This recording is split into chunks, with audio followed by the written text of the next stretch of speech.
Hello, my name is John Bannon. I'm an attorney and philosopher. In today's video, I'm going to go over what they didn't teach you in college philosophy class, namely that superdeterminism destroys Friedrich Nietzsche. Superdeterminism is the idea that we live in a static block universe without cause and effect in physics.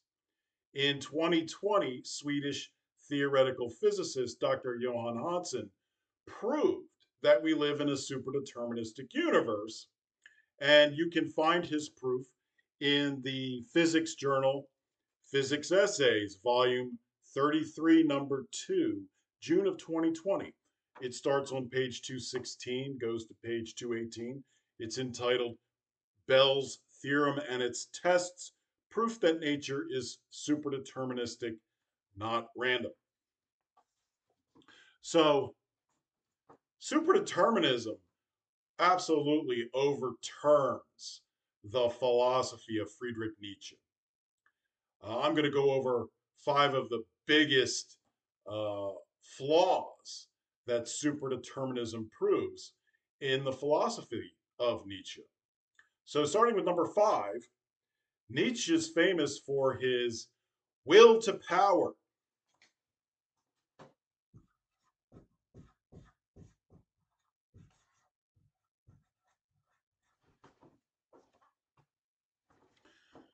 What will to power is the idea that what humans do is try to exert power and control over their environment. Uh, and the one who does that most successfully is the most successful human that Nietzsche termed the Übermensch. However, the will to power is totally false. And the reason is this: under superdeterminism, there is no physical causation, there is no cause and effect in physics. Because of that, human beings cannot actually cause anything. They cannot actually exert power. Power is an illusion caused by human consciousness and the patterning of what a human being does through the static dimension of time. But a human being cannot actually cause any change whatsoever to the static block universe because there's no cause and effect in physics that would allow that. So, in a superdeterministic universe, the past, present, and future are equally real, and they all already exist in the static block universe. So, everything that ever happens in the universe, from the beginning to the end, already exists in the static block universe. You're just not aware of it because you only happen to be in one particular slice of that block at the present moment of time. But it's all there. So, because of that, the future, you can't change it without cause and effect in physics, which means you can't exert actual power over your environment.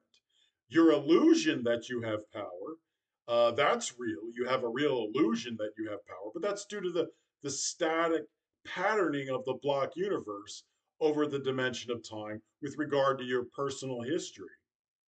It has nothing to do with actual physical fact. So, in terms of physical fact, Nietzsche was wrong about the will to power. It's an illusion. All right, number four, Nietzsche claimed that life is meaningless.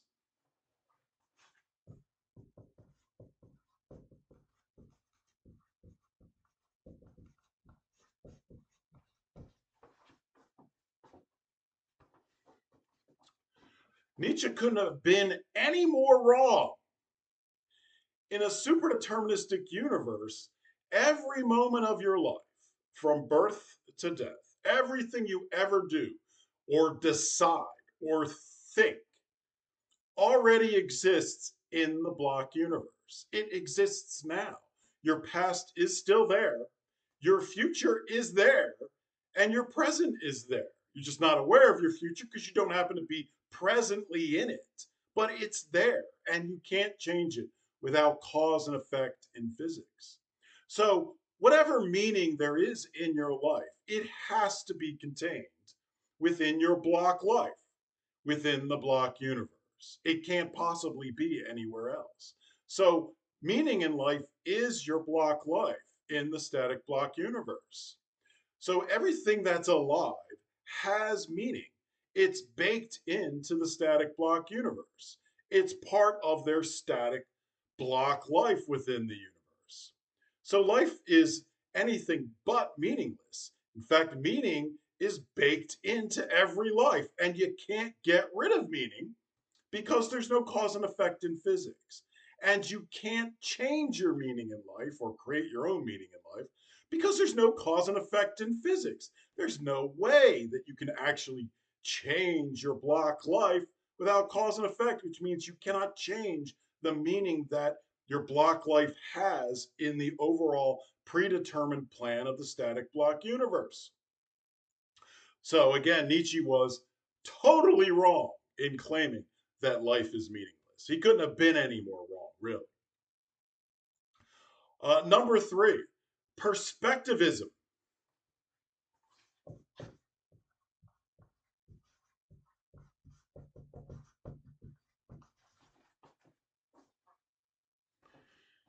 Nietzsche believed that human knowledge is a product of the filtering of the human mind. So all knowledge is contained in human minds, and human minds invent that knowledge. So knowledge can't be objective. It's all subjective because it all originates within the human intellect through a process of the human intellect. Well, that's completely wrong too. Um, the reason is that although knowledge is contained in the minds of human beings or originates there, human beings don't have the actual ability to invent anything, let alone knowledge, because there's no cause and effect in physics that would allow them to cause new knowledge or cause the invention of something or the invention of knowledge. It's an impossibility. So, knowledge is actually a predetermined aspect of the static block universe contained in the books and minds of human beings. Knowledge cannot be invented. Knowledge already exists in the static block universe within the minds and books of human beings. Human beings can't invent that knowledge. It's already there in the block universe. It's contained within the block universe. Humans don't invent knowledge. So, because human knowledge exists in the block universe permanently, um, that means that it's objective. It's an objective aspect of the universe itself. It's not subjective. It's not invented by human beings. Perspectivism is completely wrong. Number two, moral relativism.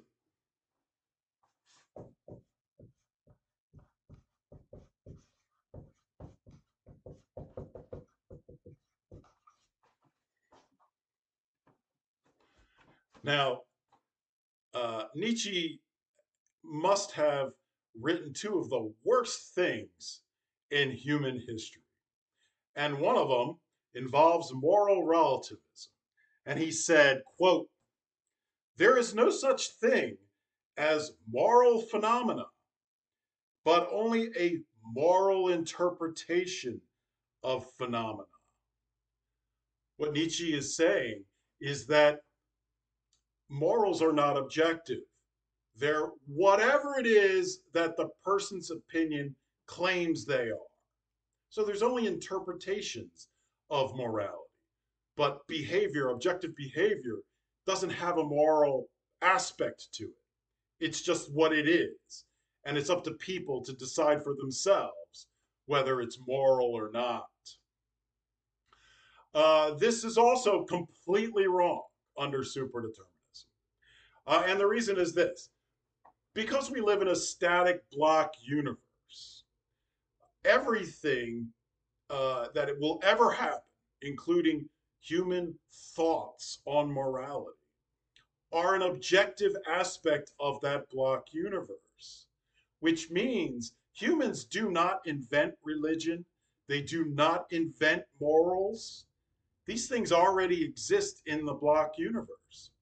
And because you can uh, uh, infer that the block universe was atemporally created by God, then you can reasonably infer that because Christianity is the predominant world religion, then God intended Christianity to be his teaching on morality.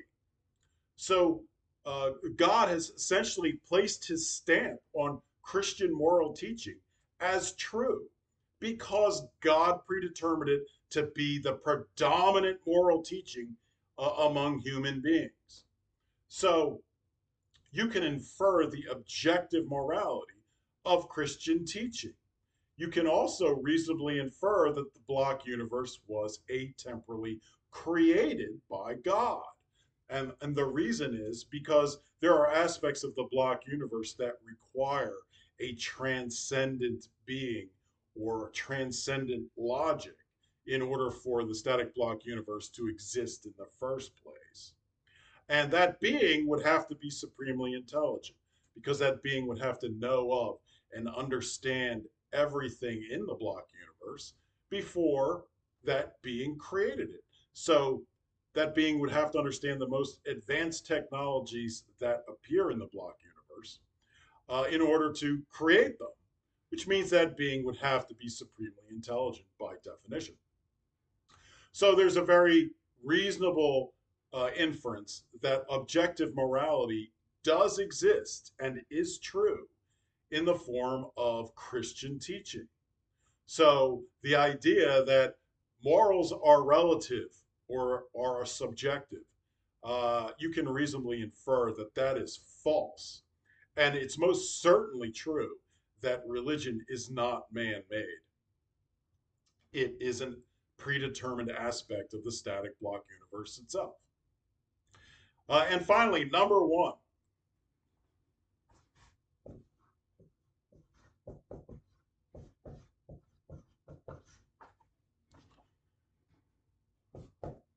Nietzsche's probably most famous for writing that God is dead. Far from it. Under superdeterminism, as I just explained to you, there is a very reasonable inference that God is in fact real and has to be, because the static block universe had to be atemporally created. I mean, you could ask yourself the simple question: well, why this particular universe and not another, if it was not created by a god? So far from it, God is not dead under superdeterminism, not in the least bit. In fact, God is reasonably inferred to exist and be real. So again, Nietzsche was completely wrong in what he taught. So there you go. Superdeterminism destroys Friedrich Nietzsche. Now I'll give you a second to look at the board.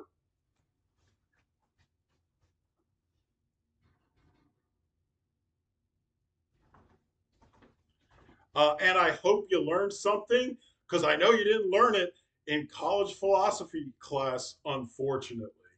Until next time, take care.